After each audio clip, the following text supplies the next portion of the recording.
Assalamualaikum. Sekarang ni aku hantar kereta pergi car wash. So lepas pergi car wash, nak hantar kereta pasang tinted sekali dengan PPF. Tinted aku pilih V-Cool. Aku dah compare beberapa brand, tapi aku ingat nak try V-Cool lah. Aku tengok review pun V-Cool macam okey. Aku tak ambil yang Zika bagi free tu, Luma. Aku tak ambil sebab tengok heat rejection dia rendah lah.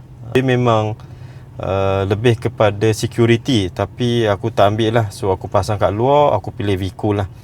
So yang V-Cool aku pilih ni, dia punya heat rejection 98% ke 99%. Nanti selepas kita pergi kawas, kita akan pergi pasang tinted.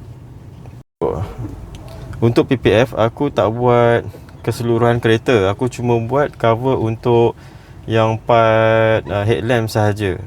Sebab apa? Aku ingat headlamp ni, sebab kereta baru kan, kalau nanti dah lama kena stone, so nanti dia pecah retak, nanti mungkin nak tukar mungkin susah ataupun mahal kan.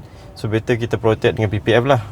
Untuk body, aku ingat PPF ni tak perlu. Sebab kalau body, mungkin kita boleh 3-4 tahun kita boleh tukar colour, cat ataupun kita buat wrapping baru, harga sama macam full PPF. So itu aku tak ambil, aku nak protect lampu sahaja.